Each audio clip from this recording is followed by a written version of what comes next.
오늘 아침 일라디오. 안녕하십니까. 오늘 아침 일라디오 아나운서 정은혜입니다. 요즘 도심 곳곳에선 연말 분위기를 느낄 수가 있는데요. 유통업계의 트리 경쟁이 벌써부터 시작이 됐습니다. 업체마다 초대형 트리와 미디어 스크린을 선보이면서 도심 한복판을 화려하게 물들이고 있는데요. 매년 수십만 명이 찾는 인증샷 명소로 자리 잡은 이 장식들은 한 해를 마무리하는 사람들의 마음을 밝혀주고요.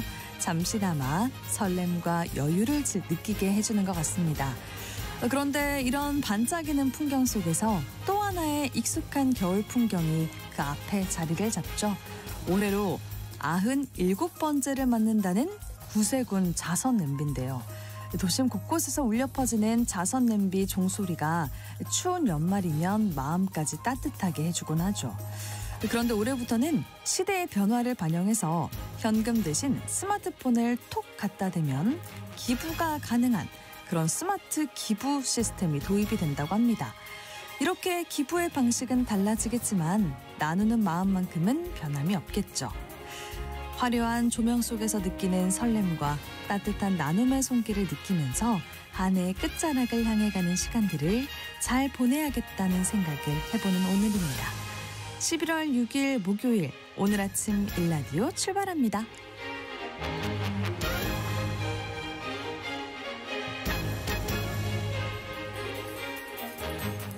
오늘 아침 일라디오 이 시간은 물론 KBS 일라디오의 모든 프로그램은 유튜브 KBS 일라디오 공식 채널이나 모바일 콩 어플리케이션을 통해서 실시간으로 함께하실 수 있습니다.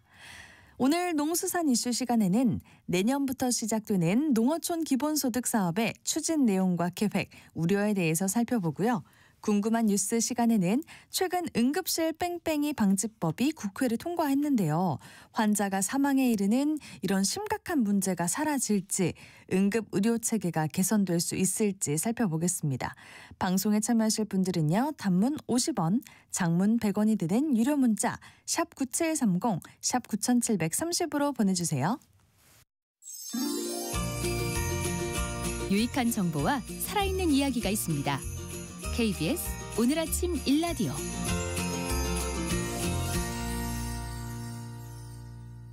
내년부터 전국 7개 군 지역 주민들에게 기본소득을 지급하는 농어촌 기본소득 시범사업이 시작되는데요.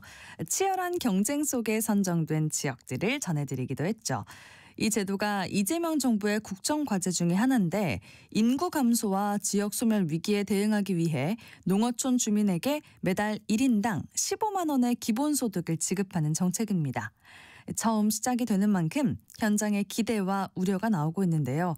오늘 농수산 이슈에서 짚어보겠습니다. 한국농정신문 원재정 기자 전화 연결되어 있습니다. 안녕하세요. 네, 안녕하세요. 한국농정신문 원재정입니다. 네, 농어촌 기본소득 시범사업이 내년 시작을 앞두고 관심이 많은 것 같습니다. 이 사업의 의미부터 짚어주시죠. 네, 농어촌 기본소득 사업은 이재명 정부의 국정과제 중 하나입니다.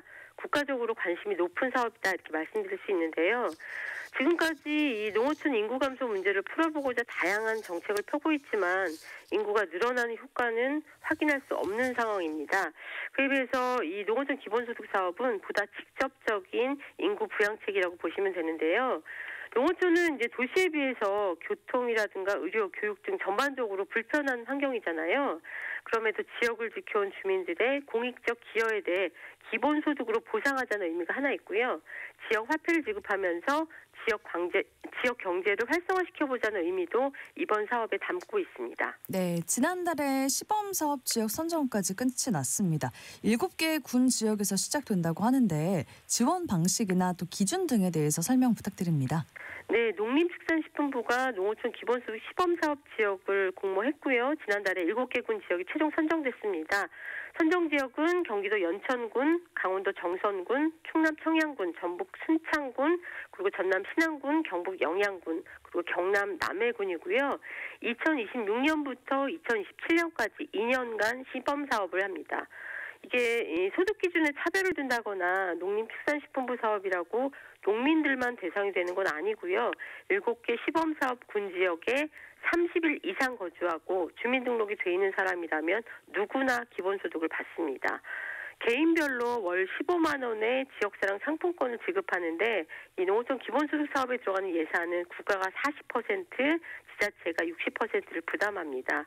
예를 들어서 이번 시범사업에 선정된 충남 청양군 같은 경우는 농림축산식품부가 40%, 충남도가 30%, 청양군이 30%로 예산을 마련해서 청양군에 살고 있는 주민들에게 기본소득을 지급하는 건데요.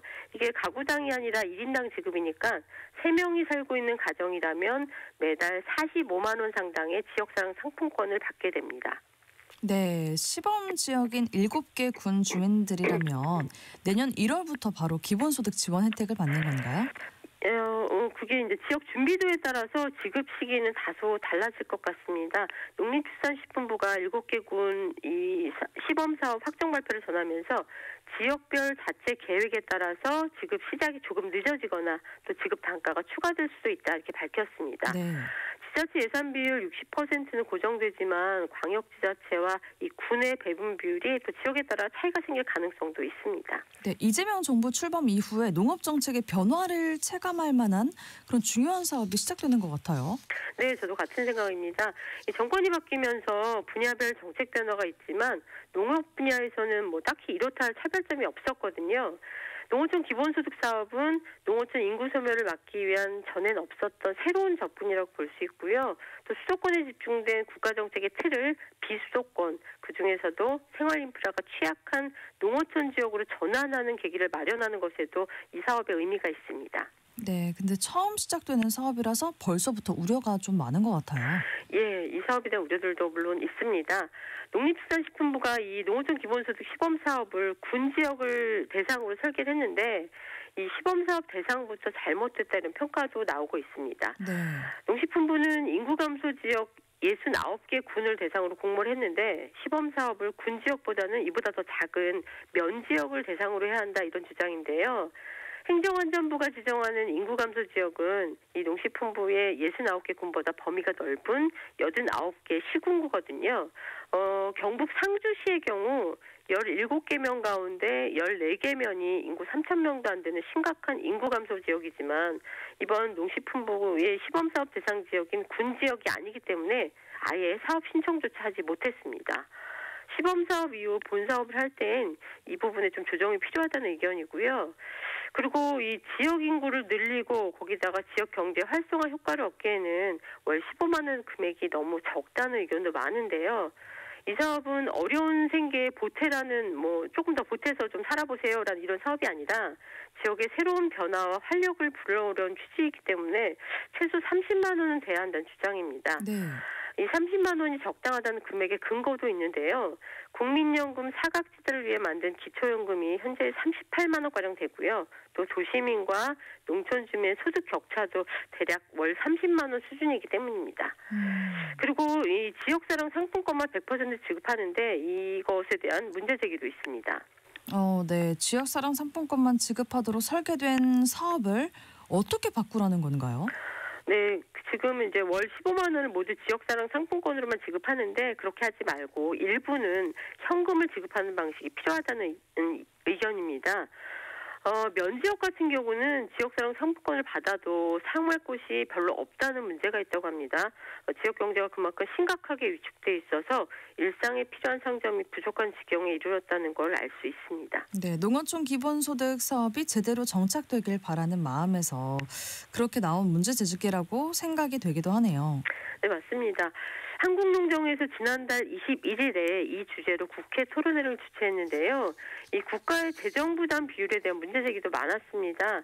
시범사업 예산 부담 설계가 정부 40%, 지자체 60%로 15만 원을 지급한다는 건데 재정 여건이 열악한 지자체 부담이 너무 크기도 하고요. 또 일반적인 국고보조 사업의 부담 비율보다 되게 굉장히 적다는 지적이 나왔습니다.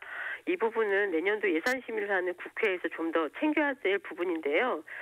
일반 농산어촌 개발 사업이라든가 어촌 유질 300사업 같은 국가 사업의 경우 국가 보조가 70%에서 100%가량 되거든요. 그러니까 이 사업이 지속 가능한 정책으로 뿌리 내리려면 열악한 지자체 부담을 더 줄이고 일반적인 국가 보조 사업의 정부 보조 비율을 최소 이 70% 또는 전액 지원처럼 획기적으로 높여야 한다는 의견이 굉장히 많습니다. 네, 내년에 시범 사업이 시작이 되면 더 관심이 높아질 것 같습니다.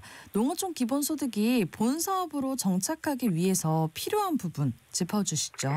네, 앞서 시범 사업의 아쉬운 면들을 설명드렸는데요.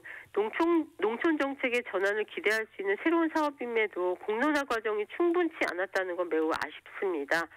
급하게 준비했다는 건데요. 농림축산식품부도 이 부분을 인정하고 있습니다. 기본소득만 지급하고 끝나는 게 아니라 기본소득이 지역경제 활성화라든가 이 공동체 보건 기능을 유도할 수 있는 환경까지 함께 마련하는 것이 중요하다고 생각됩니다. 즉 농어촌 주민의 자치 능력, 지역 요건이 마련될 수 있도록 종합적인 정책 설계가 필요하다는 건데요. 이를 위해서는 지급되는 기본소득의 일부를 지역 공동체 기금으로 쓰도록 하는 방안도 논의돼야 한다는 의견이 있습니다. 그리고 지금 이 사업을 농식품부가 하고 있는데요. 범부처 사업으로 확대해서 진행해야 한다는 거, 그리고 또 국무총리실 산하의 농어촌 기본소득 정책의 종합 컨트롤 타워가 조성돼야 한다는 의견까지 이 시범 사업에 앞서 더 많은 의견 수렴이 필요한 상황입니다. 네, 시범 사업이 성공을 해야 더 많은 지역들로 확대될 수 있을 텐데요. 더 꼼꼼하게 보완해서 성공적으로 본 궤도에 올렸으면 좋겠습니다. 한국농정신문 원재정 기자와 살펴봤습니다. 잘 들었습니다. 네, 고맙습니다.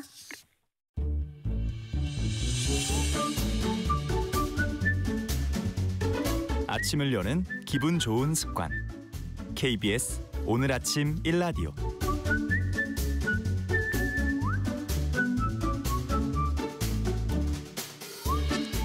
최근 한 여론사를 보니까요. 국민 10명 중 8명이 응급실 뺑뺑이를 직간접으로 경험했다고 합니다.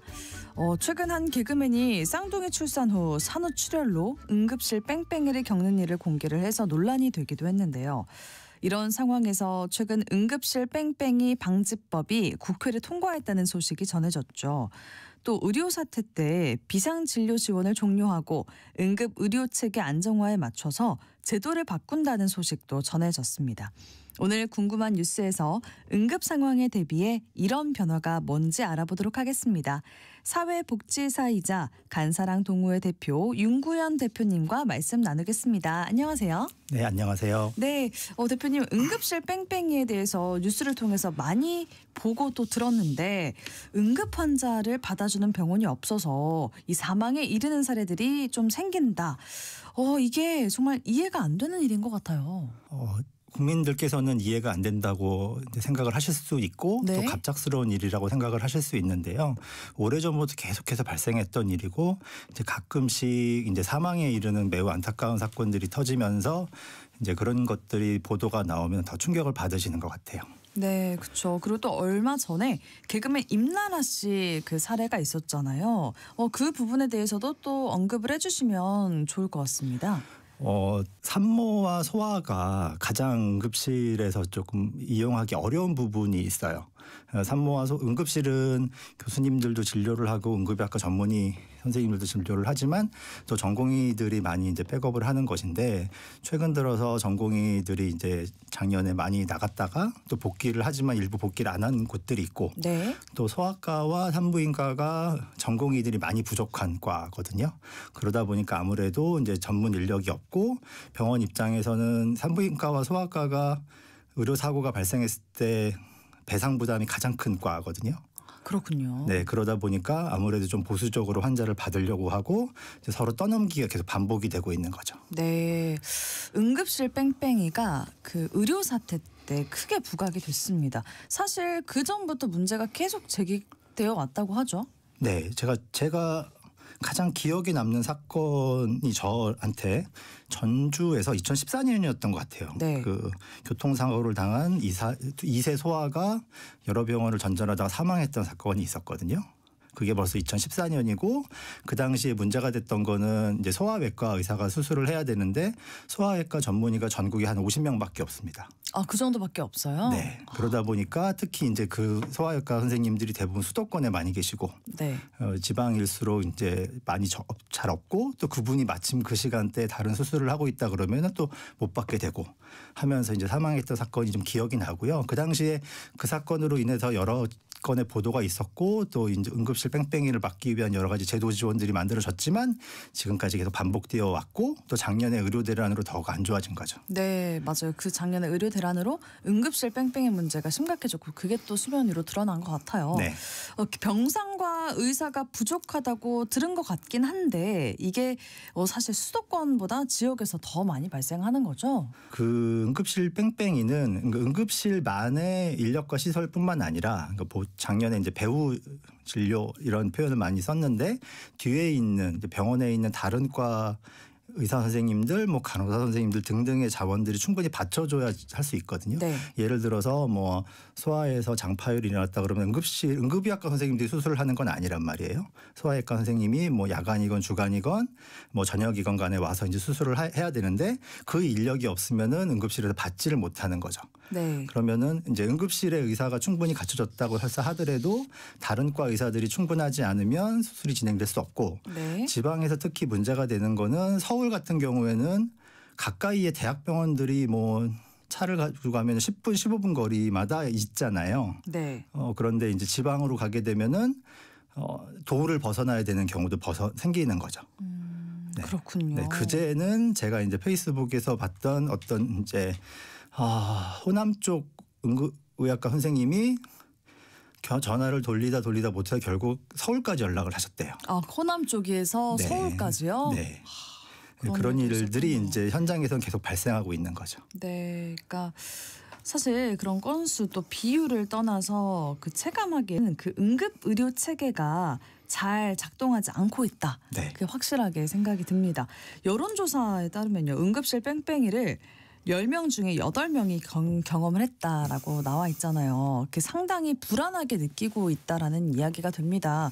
응급 체계가 잘 작동하지 않는 이유는 뭘까요? 먼저 그 80%가 경험하진 않았을 거예요. 앞서서 이제 진행자분께서 직간접적이라는 표현을 하셨는데 아마 대부분은 간접적인 걸 거예요. 보도가 나온다거나 그러면은 응급실에 이런 문제가 있구나라고 네. 생각을 하실 것이고 뉴스를 통해서 접하게 그렇죠. 되면요. 저 같은 경우도 이제 아이들이 다 컸지만 어렸을 때는 응급실을 간혹 이용했거든요. 아기 네. 때는 밤에 열이 나거나 하게 되면은 이제 응급실에 가게 되고 한 번은 한 일주일 가량 입원을 한 경우도 있었거든요. 이제 그렇게 소아를 이제 기르시는 분들은 그렇게 좀 경험을 할 것이고 또 노인을 모시고 계신 분들도 이제 경험을 할 것이고 대부분의 젊은 분들은 아마 직접적으로 경험하시는 일은 거의 없으실 거예요. 근데 하지만 이제 뉴스에서 나오면 불안해 하시는 거죠. 그리고 원인을 따지면 저는 제일 심각한 거는 지금 아까 그 개그맨 분도 경기도에 사시는 걸로 저는 알고 있거든요. 네. 수도권은 정말 문제가 심각한 거예요. 네, 그렇군요. 수도권은 의료 인력이 굉장히 많이 이제 갖춰져 있고 네.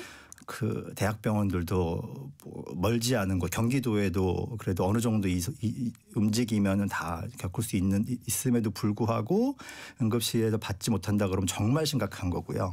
지방 같은 경우는 주말 야간에는 충분히 벌어질 수 있습니다. 네. 그렇게 되면은 정말 부모로서 정말 불안하고 걱정이 될 것 같은데. 불안하시죠. 네. 또 정책 수가라는 게 또 있더라고요. 작년에 의료 대란 때문에 그 전공의들이 이제 빠져나가니까 아까 말씀드린 것처럼 응급실에서는 전공의들이 지원하는 게 굉장히 많았는데 전공의들이 거의 다 대부분 사직을 하니까 이제 교수님들이 진료를 해야 되고 그러다 보면은 이제 인력을 더 채용을 해야 되지는 않는 거 아니냐. 그리고 아무래도 전공의보다는 교수들의 인건비가 더 높으니까 이제 수가를 좀 지원을 했는데 지금 비상사태가 종료가 됐고 전공의들이 복귀했다고 판단을 해서 그것들을 좀 없앴고요. 하지만 네. 이제 일부는 남겨놓은 상태죠.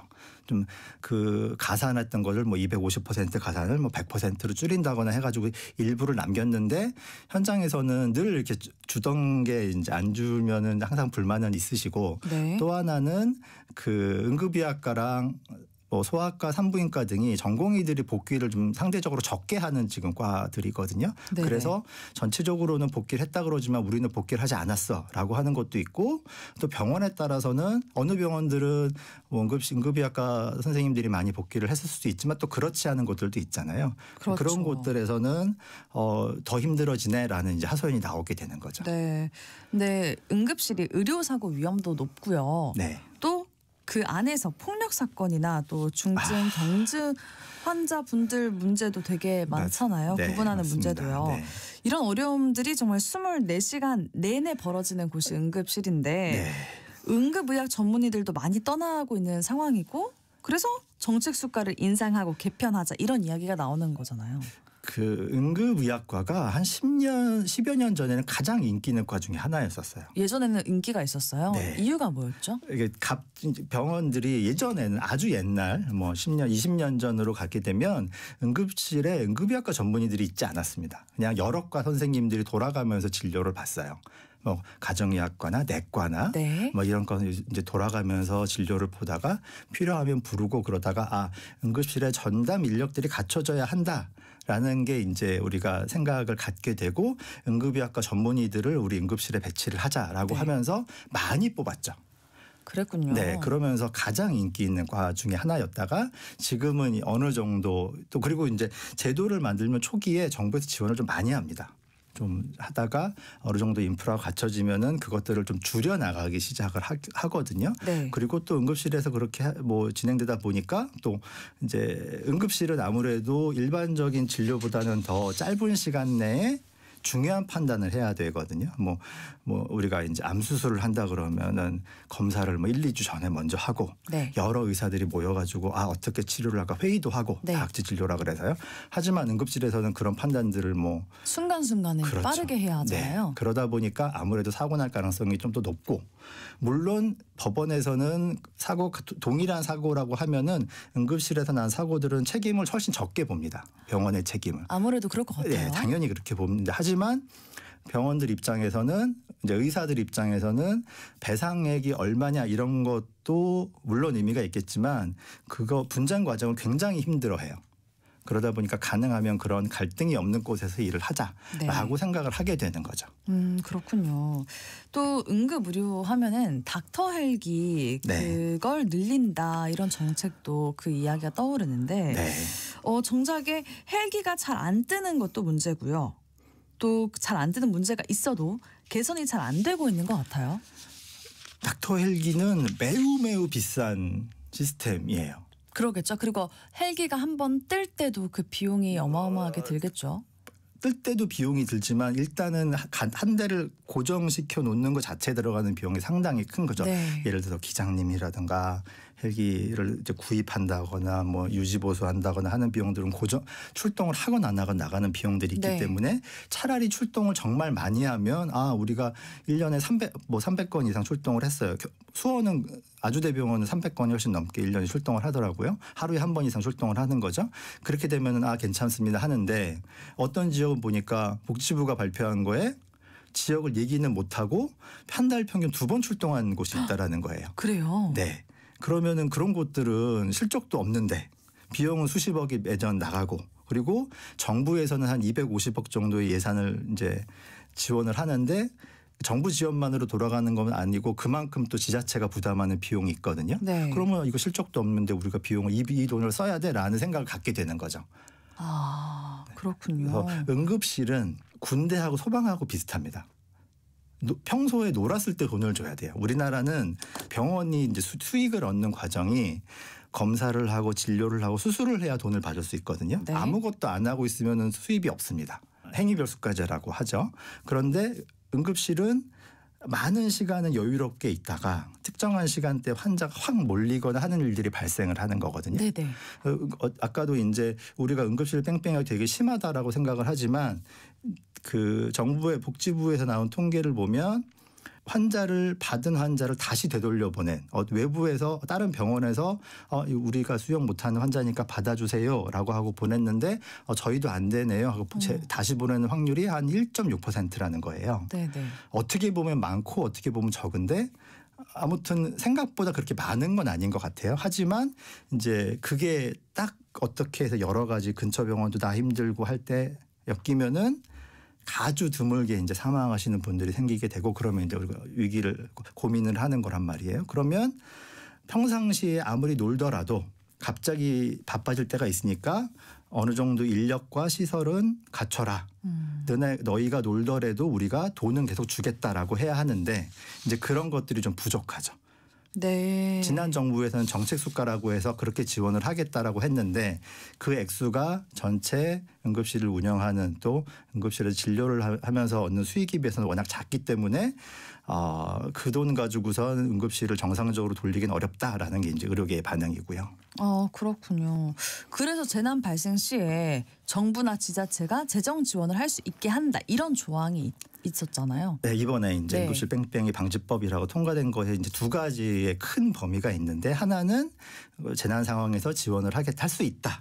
하겠다가 아니죠. 할 수 있다라는 거고요. 네. 또 하나는 이렇게 응급 환자를 이제 병원 간 이송하는 전담 전화를 만들어서 하고 또 병원에 있는 자원들을 등록하게 해서 어느 병원이 지금 여유가 있구나라는 것을 중앙에서 파악할 수 있게 하겠다라는 건데 첫 번째로 그 재난 시 지원하겠다는 거는 기존에 이제 재난 상황에서 지원하는 법과 제도는 굉장히 많거든요. 네. 근데 이제 응급의료법에도 그런 내용을 넣겠다는 건데 요거는 특별한 반응은 없어요. 의료계의 특징 중에 하나는 좋은 거에는 이제 반응을 잘 안 보이십니다. 네, 뭐 환영한다 이런 표현도 보통은 잘 안 하고 네. 그래서 지원이 되는가 한번 지켜보겠다인 것 같고 그 다음에 이제 의료 자원을 등록하고 지금 환자 수용 여부에 대한 직통 전화를 만드는 것에 대해서는 기존에 다 있는 시스템인데 새로울 게 없다. 이게 과연 효과가 있을까? 뭐 일만 많아지는 게 아닐까? 이런 좀 반발들이 있습니다. 네. 일단 법이 통과가 됐으니까 응급실 뺑뺑이 뉴스가 더 이상 등장하지 않아야 할 텐데 그렇죠. 근데 또 최근에 비상진료 체계에서 적용이 됐던 그 건강보험 한시 지원이 종료된다는 소식이 있었어요. 이거는 네. 어떤 이야기인가요? 작년에 의료대란이 이제 벌어지면서 전공의 선생님들이 이제 거의 대부분 이제 빠져나갔습니다. 네. 그러다 보니까 전공의 선생님들은 주로 대학병원에서 근무를 하거든요. 그러니까 대학병원들이 갑자기 일이 힘들어진 거예요. 그리고 대학병원일수록 중증 환자를 많이 보게 되고 중증 환자 진료에 좀 어려움이 생겼습니다. 그래서 그런 이제 전공의들이 많았던 한급종합병원들에 대한 지원들을 좀 만들어놨는데 복귀를 했기 때문에 그걸 없애겠다 하는 거는 뭐 당연히 예상된 수순이었고요. 과연 뭐 진작부터 계속 예고됐던 거였습니다. 7월 달에 일부 종료를 했고 이제 10월에 일부 종료를 한 거죠. 그래서 그거는 뭐 당연한 거다라고 생각을 하고 있고 또 일각에서는 이번 국감에서 많이 이슈가 됐던 게 건강보험에서 한 1조 9천억 정도를 지원을 했다라고 하면서 뭐 좀 비판도 있었고 정부 예산이 한 4천억 들어갔다라고 네. 했는데 또 그것도 좀 약간 달리 봐야 돼요. 그러면은 건강보험에서 무려 2조라는 큰 돈을 지원했다 그러면 건강보험에 큰 빵꾸가 난 게 아닌가라고 이제 다들 걱정을 하시게 됐는데요. 네. 전체적인 총 비용은 변화가 없었습니다. 총 비용은 늘지 않은 거군요. 네, 그러니까 그 환자분들이 작은 병원으로 움직이셨고요. 작은 병원들이 큰 병원에 비해서는 비용이 좀 적게 듭니다. 네. 그래서 전체 우리 건강보험에 쓴 돈은 사실 차이가 없었고요. 다만 큰 병원을 이용하지 못해서 뭐 의료의 질이 떨어졌다거나 아니면 시기를 놓쳐서 이제 안타까운 일이 벌어졌다거나 하는 것들은 또 따로 따져봐야겠죠. 네, 그래서 건강보험 한시 지원이 종료가 되면서 환자들의 진료비가 오른다고 하던데 얼마나 오르는 거예요? 내년부터 의원급 진료비를 일부 올리겠다. 초진 진찰료를 올리겠다라고 발표가 나서 부담이 늘어나는 거야 아니야 하는데 그 늘어난 부분이 0.7% 금액으로 치면 한 140원 정도이기 때문에 그리고 140원 중에 환자 부담이 30%니까 실제로 늘어나는 비용은 한 40-50원 늘어나는 거죠. 그래서 환자분들이 체감할 정도의 돈은 아니라고 생각이 되고 오히려 의료계에서는 140원 주면서 지금 지원을 잃었다고 하는 거야 이런 또 이제 약간 이제 불쾌한 감을 가지고는 있습니다. 네, 그래서 응급실 전문의 진찰료 가산이 네. 상시 제도로 전환되기는 하는데 네. 그 가산 범위는 축소가 된다고 하고요. 네. 응급이나 중증 수술 가산 역시 상시 수가라고 하지만 인하된 네. 비율로 바뀐다는 건데 네. 이게 더 득인지 실인지 잘 모르겠거든요. 의료계 반응은 어떻습니까? 뭐 의료계는 당연히 주던 게 이제 줄기 때문에 반발을 가지게 되는데 네. 그 액수가 과연 뭐 어마어마하게 컸냐. 그러니까 예를 들어서 그만큼 가산을 해준다고 했을 때 의료계에서는 야, 이 정도로 택도 없어라는 반응이었던 거고요. 그러니까 결정적으로 영향을 미칠 만큼의 금액은 아니다. 라고 이제 생각들을 했죠. 예를 들어서 지금 작년에 나왔던 것 중에 하나, 작년에 상급종합병원들이 굉장히 어려움이 컸다 그랬잖아요. 네. 그래서 상급종합병원 그 구조전환 사업이라는 걸 정부가 발표를 했어요. 그래서 뭐 총 한 3조 정도를 지원을 하겠다. 라고 하는 장기 한 5년, 10년 정도에서 그 정도 액수를 지원하겠다는 거 했을 때 굉장히 환영을 했거든요. 그건 금액 자체가 워낙 컸기 때문에. 그런데 이번 응급실은 대부분은 이제 뭐 응급 의료 시스템을 크게 바꿀 정도의 그런 금액은 아닌 거로 생각됩니다. 그렇군요. 전공의 복귀 현재 얼마나 진행되고 있어요? 전공의 복귀는 진료과마다 차이가 많고 네. 또 하나가 이제 우리가 좀 중요하게 봐야 될 게 뭐냐면 전공의들이 1학기, 2학기에 나눠서 들어오고 대부분의 전공의들은 1학기에 들어옵니다. 네. 그런데 지금 2학기잖아요. 그러다 보니까 아직 제대로 그렇게 파악이 안 되는 거군요. 지금 발표된 게 과연 이제 좀 그런 것들이 다 고려된 거냐. 저도 이제 사직 전공의 선생님들한테 연락을 해서 여쭤봤더니 지금 1학기에 들어오는 사람이 더 많습니다. 라는 것고 있고 그다음에 이제 그 사이에 이미 시간이 좀 기니까 내가 뭐 1차 의료기관 의원급에서 어느 정도 자리를 잡았어 하면은 굳이 내가 전문의를 따야 할까라고 생각하는 분들은 안 돌아오실 것이고요. 네. 또 군대 가신 분들도 상당히 많아요.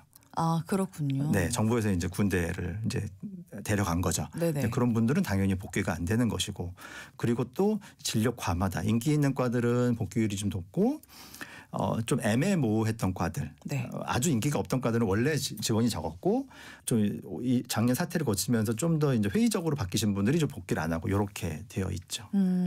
만약에 전공의가 다 돌아왔다고 해도 네. 응급의료 체계가 정상화됐다고 보기는 좀 어려운 상황인 것 같은데 비수도권 지역의 경우에 이런 제도가 바뀐다고 해도 변화를 크게 느끼기 어렵겠어요. 네.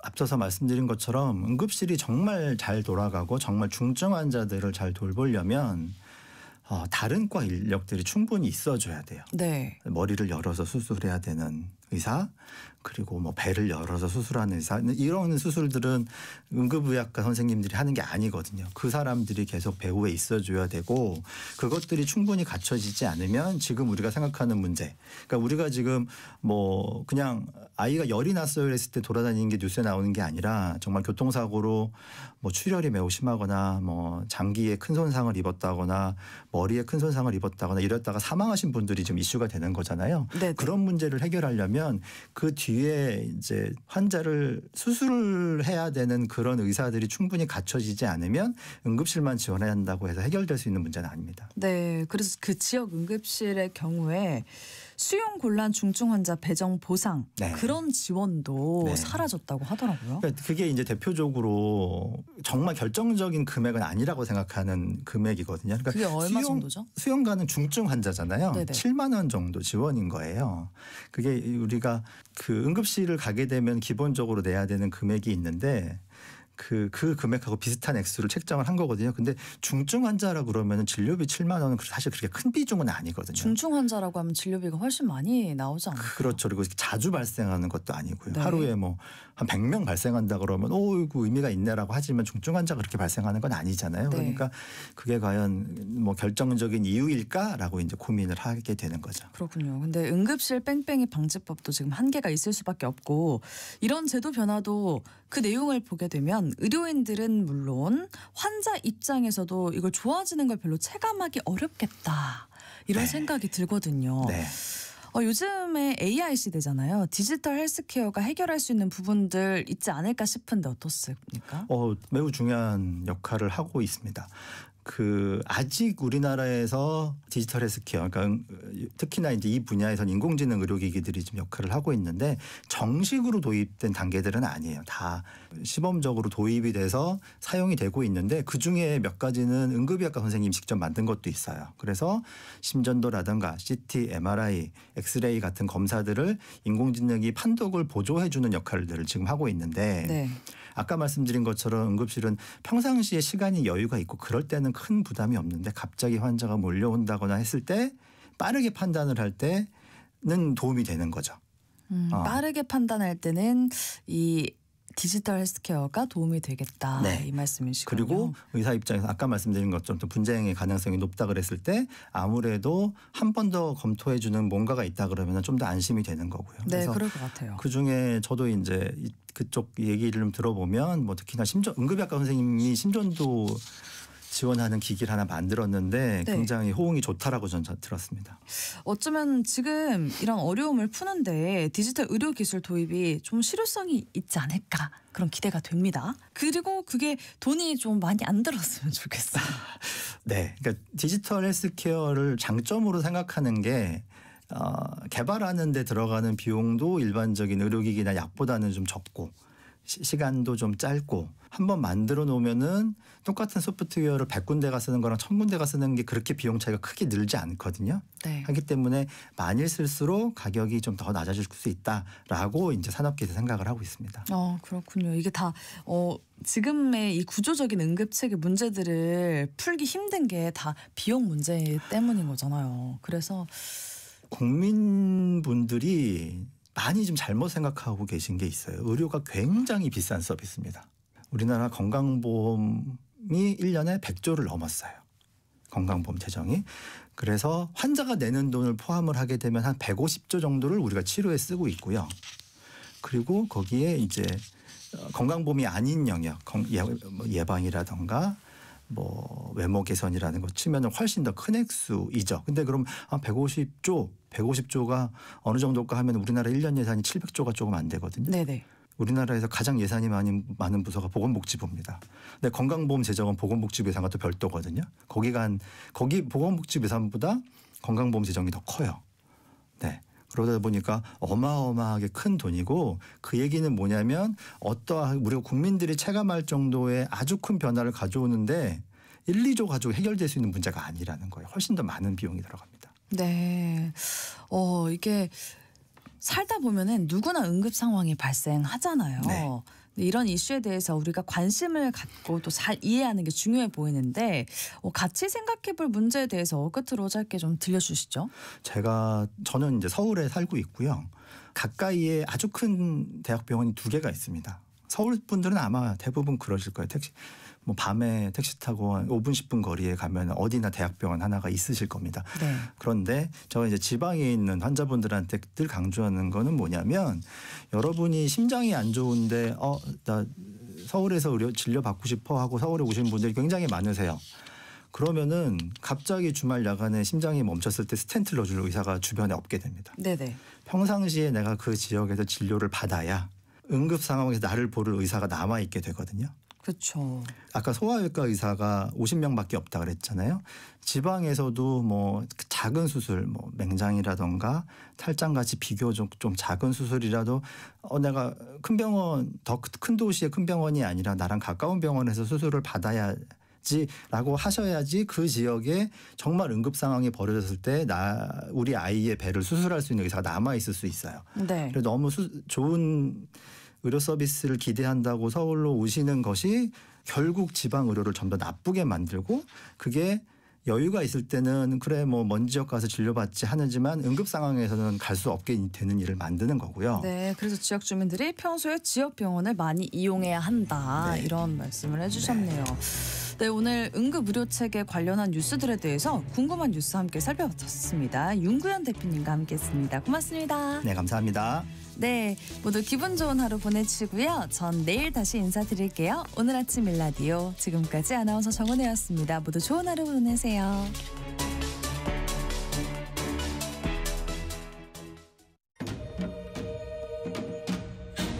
광복 80년 KBS 라디오 캠페인 밸류업 대한민국.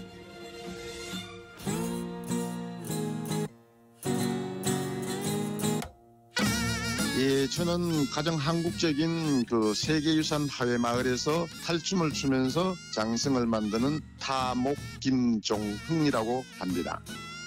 장승이나 탈춤가면은 옛날에는 장승을 써 있는 곳은 장승백이라고도 했지만은 지금 그런 곳에도 장승